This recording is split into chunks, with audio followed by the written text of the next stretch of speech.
Ano-ano nga ba ito? Panoorin ko.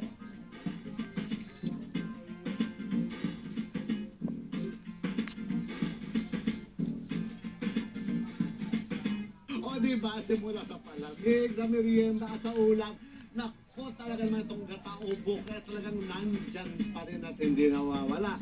Pero teka mga kapuso, meron man kakaibang buko base sa pagkain ng dala-dala ko sa inyo.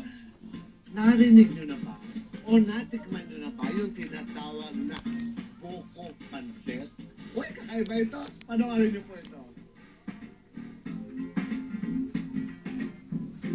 Sabi nga nila, ang coconut tree ay ang tree of life. Kasi nga naman, ito lang ang puno na kumpleto na.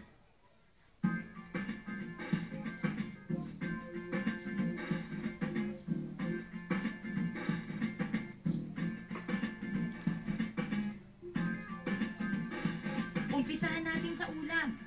Ang ubod sa lumpiang ubod ay galing sa stem ng coconut tree. Sa dessert naman, pwede ang buko sa salad at panula kung nauuhaw ka na. Lalo na pagkatapos mo kumain ng isang platong pansit na ang noodles ay galing sa laman ng buko at okoy na meron ding buko strips. Aside from that, ang dahon ng buko ay ginagawa na rin bubong ng bahay. Walis tingting, bags. Narinig mo na ba? O natikman nyo na ba yung tinatawag na buko pansit? Yes, mga kapuso, pansit with coconut noodles and okoy with coconut strips. Dalawa lang yan sa specialties ng bagong restaurant na kinahihiligan ng mga health buffs ngayon. So, pagka sinabing Coconut House, isa ang pansit buko sa mga best seller natin. Ito talaga yung pinupuntahan ng iba't ibang mga kababayan nating Pinoy. At kasama rin dyan yung Coco Okoy. Maraming benefits ang pagkain natin ng coconut. Number one na dyan, ang coconut kasi is rich in fiber.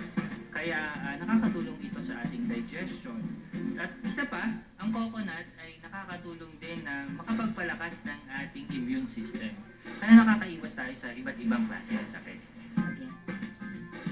Ganyan ka-versatile ang buko, kaya naman kahit beauty queen, love na love kumain ng buko. Safety.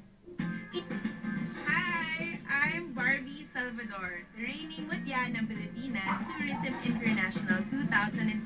As a beauty queen, it's also very, very important for me to stay healthy.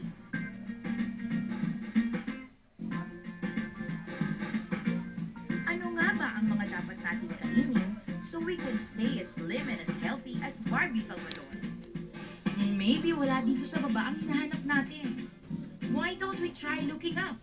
So, why is it important as a beauty queen to stay healthy and slim? Of course, I have a lot of tasks, that's why I need energy, and I have to look great all the time. That's why I ensure I get enough sleep, drink lots of water, and eat healthy and proper foods. Kaya nga, yung favorite ko ay coconut, and someone is going to teach me today how to make the pansit buko. Tara! So now, kasama natin si Chef Jervin at tuturuan niya tayo how to cook the pansit buko. Ano po bang kailangan natin dito? Kailangan ko natin ng oil, beans, Onion, beans, carrot, especially the buko strips. buko strips. Wow, parang hirap naman gawin ito. May klase po bang buko for this kind? Malakanin po ang kailangan ng buko. Malakanin. Para mas malambot siya. Mas malambot siya. Gagamitin natin malakanin na buko para mas malambot. Okay, ilang minuto po ba natin gagawin ito? Mga sandali lang po pero po yung mga 2 to 3 minutes lang. Wow, ang bilis. Pwede pa rin gawin sa bahay. So, ano pong first step natin? Excited. Mantika. And then, onion. Under medium fire.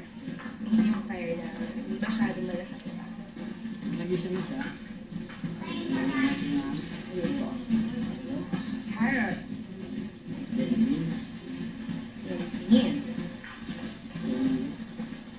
Yan, there. Ang bango-bango ng pag-isa na ating vegetable. Very healthy yung smell niya. What we use is the buko strips as noodles. Amazing.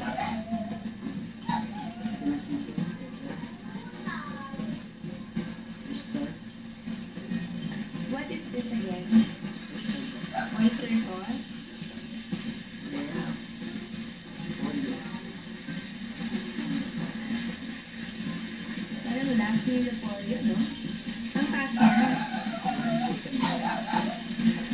And this is sesame oil. Perfect. What they can do pala is they can prepare the ingredients beforehand and then luto na lang ng luto. 2 to 3 minutes lang. So, that's it. Our very fresh and very healthy buko pansit. Can't wait to taste it.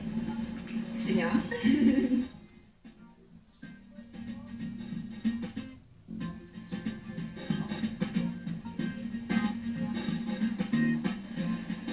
It's really good. It's really good kasi it's very healthy. Malalasahan mo it's buko, but it's still pansit. It's buko, but it's pansit. I'm confused, but I know it's very, very good and it's very healthy. Kaya Mother Ricky, you should really, really try this. Ay, nako Barbie, talaga mong napakasarap tignan pa lang yun, napakasarap na yung ginawa mo. So mga nanay na pag ginagawa niyo mga mothers out there, gawin niyo din yan sa inyong pamamahay at I'm sure ang inyong mga loved ones, lalo ang inyong mga mister, ay matutuwa dahil kakaiba na naman ang iaahin natin sa pagkain. Remember, ang kasabihan na a way to a man's heart is only through his stomach. Kaya dapat laging bago ng bagong inaahin natin sa ating mga mahal sa buhay. Pero mga nanay, eto naman ang healthy food na dala-dala ko sa inyo na I'm sure magugustuhan nyo. Yan ay sa pagbabalik ng Life and Style with yours truly, Ricky Reyes.